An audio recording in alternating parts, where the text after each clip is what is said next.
Help me reach 2,000 subscribers. Support the video with a like and leave your thoughts in the comments. I read everyone. Thank you. When my wife stumbled into the house that night, I didn't recognize the woman I'd married. Her hair was messy, lipstick smeared, and she reeked of alcohol. The sound of her heels scraping the floor echoed through the hallway like an alarm I didn't want to hear. She barely looked at me as she dropped her purse, mumbled something about being too tired, and vanished into the bedroom. For years, I had trusted her completely. Her name was Lauren. And to everyone around us, she was the perfect wife, charming, ambitious, loyal. But as I watched her crawl into bed that night, something inside me shifted. I wanted to believe this was just a bad night, but her half-zipped dress and missing earring whispered otherwise. I sat in the living room for hours, staring at the door, waiting for her to wake up and explain. My mind replayed every detail. How she said she was going out with her coworkers, how she ignored my texts after midnight, how her phone went dead. The silence between us grew heavier with every minute. By the time morning sunlight crept through the blinds, I was still awake. I heard the sheets rustle and her groans softly, hungover and disoriented. I walked into the room quietly, holding the small silver earring I'd found near the door. She blinked up at me, confused. "Why are you just standing there?" she asked, rubbing her eyes. I didn't answer right away. I placed the earring on the nightstand beside her and said, "This isn't yours." Her expression froze. Her lips parted slightly, but no words came out. Then she glanced down, and her whole face went pale. Her dress was still half unbuttoned. The smell of cologne that wasn't mine lingered in the air, and she realized exactly what I already knew. She sat up, clutching the blanket around her. I don't remember anything," she stammered. "We were drinking. I cut her off. "You must have what, Lauren? Fallen onto someone else's bed by accident?" Tears welled up in her eyes, but I felt nothing. I wasn't angry, not yet. I was empty. She reached out, but I stepped back. "Please, just let me explain," she whispered. I stared at her, trying to find even a trace of the woman I'd loved. But all I saw was a stranger who had brought her shame home with her. That morning, she froze, not because of what she remembered, but because she finally saw what she'd destroyed. She sat there on the bed, trembling, her hands covering her face as if hiding could erase what had happened. I wanted to say something, anything, but the words wouldn't come. Every breath I took felt heavy, poisoned by the truth that hung in the air.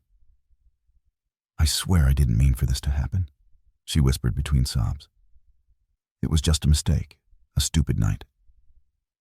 I laughed under my breath, a bitter, hollow sound.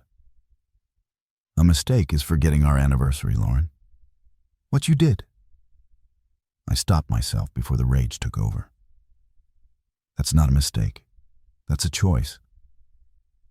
She looked up at me, her eyes swollen and red. "We've been so distant, David. You've been cold lately. I thought you didn't care anymore." That hit hard, but it wasn't enough to excuse betrayal. "So that's your reason?" I asked quietly. "You thought I didn't care, so you found someone who did for one night?" Her lips trembled. She had no answer.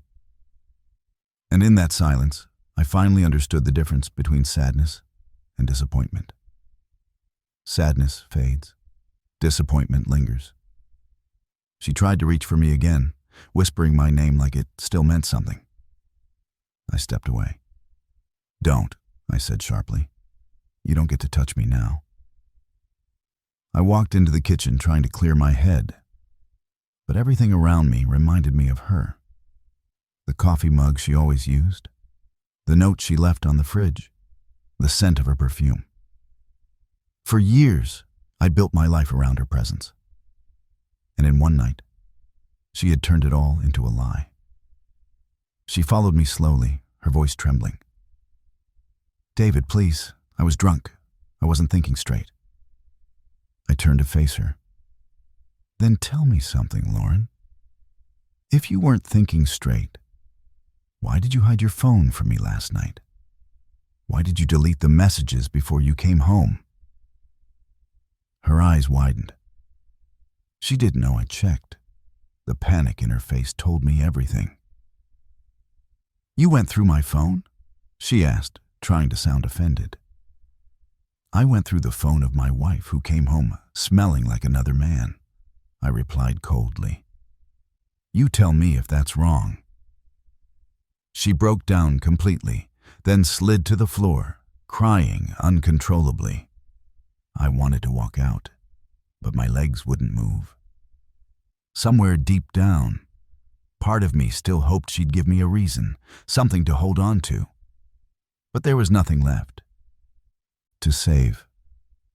Only silence and guilt filling the room like smoke after a fire. I stood there watching her cry, realizing that nothing she said could undo what had been done. The person I once shared dreams with was now just a reflection of regret. The longer I looked at her, the clearer it became. She wasn't sorry for betraying me. She was sorry for being caught. She wiped her tears, her voice shaking. "Can we please talk about this later? I can't even think right now." I shook my head. "No, Lauren. You had all night to think. You had a choice before you stepped into his arms, before you decided that your fun mattered more than our vows." Her eyes darted to the floor. Shame was written all over her face, but I couldn't feel pity anymore. I opened the closet and pulled out her suitcase.